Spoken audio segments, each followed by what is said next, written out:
Drugs అధిక మోతాదు కావడంతో అహ్మద్ అలీ రక్తస్రావం జరిగి అపస్మారక స్థితిలోకి వెళ్లి ప్రాణాలు కోల్పోయాడు. భయపడిన స్నేహితుడు 108కి కాల్ చేయగా అంబులెన్స్ సిబ్బంది సమాచారంతో పోలీసులు ఘటనా స్థలానికి చేరుకున్నారు.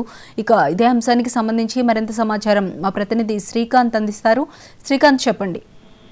రంగారెడ్డి జిల్లా రాజేంద్ర నగర్ పోలీస్ స్టేషన్ పరిధిలోని శూరాంపల్లిలో ఓ ఫ్లాట్ లో డ్రగ్స్ కలకలం రేగింది. అర్ధరాత్రి సమయంలో అహ్మద్ అలీ అని మరో ఇద్దరు యువతులతో కర్నూలుకి చెందిన యువతి మరో యువతి ఇద్దరు కలిసి అతని స్నేహితులతో కలిసి లగడి కప్పులకు వెళ్లి అక్కడి నుంచి డ్రగ్స్ తీసుకొచ్చినట్టుగా పోలీసులు ఇప్పటికే సమాచారం అందజేశారు. ఓవర్ డోస్ డ్రగ్స్ తీసుకోవడంతో అర్ధరాత్రి సమయంలో తన నోట్లో నుంచి రక్తం రావడంతో అక్కడే ఉన్న తన స్నేహితులు భయాందోళనకు గురై వెంటనే 108కు సమాచారం అందజేశారు.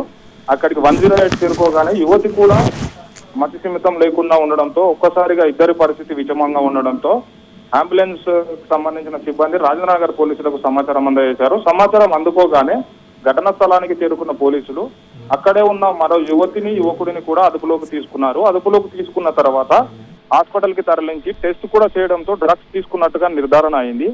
ఈ డ్రగ్స్ ఎక్కడికైనా తీసుకొచ్చారు, మీరు ఇక్కడికి ఎలా వచ్చారు అనే కోణంలో కూడా పోలీసులు ఇప్పటికే దర్యాప్తు చేస్తున్నారు.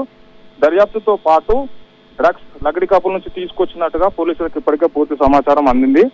కేసు నమోదు చేసుకున్న రాజేంద్ర నగర్ పోలీసులు ఘటనా స్థలంలో ఈ అపార్ట్మెంట్ లో వీళ్ళు ఎప్పటి నుంచి ఉంటున్నారు, ఎన్ని రోజుల నుంచి ఉంటున్నారు అనే కోణంలో కూడా దర్యాప్తు చేస్తున్నారు. స్థానికంగా ఉన్న అపార్ట్మెంట్ల వారికి కూడా పోలీసులు ఇప్పటికే సమాచారం అందజేశారు. ఇతర రాష్ట్రాలకు చెందిన యువకులు కానీ యువతులు కానీ అద్దెకు ఉంటే వారి దగ్గర నుంచి పూర్తిగా వివరాలు తీసుకొని పోలీసులకు కూడా సమాచారం ఇచ్చిన తర్వాతే అద్దెకి ఇవ్వాలి. ఎక్కడన్నా అనుమానాస్పదంగా ఉన్నా కూడా వెంటనే రాజనగర్ పోలీసులకు సమాచారం అందజేయాలి, లేదా 100 సమాచారం కాల్ చేసి అందజేయాలని చెప్పి తెలిపారు. Right, thank you Srikanth. Police station ఏరియాలోని ఒక అపార్ట్మెంట్లో నిన్న నైట్ టైంలో 1:30 టైంలో ఒక అహ్మద్ అనే వ్యక్తి నోట్లో నుంచి రక్తం వచ్చి చనిపోయినట్టుగా మనకి ఇన్ఫర్మేషన్ వస్తే వెళ్ళి చెక్ చేయగా అతను అప్పటికే చనిపోయి ఉన్నాడు. దాంతోపాటు ఒక సయ్యద్ అని ఒక లేడీ ఉన్నది. వాళ్ళని ఎంక్వైరీ చేయగా నిన్న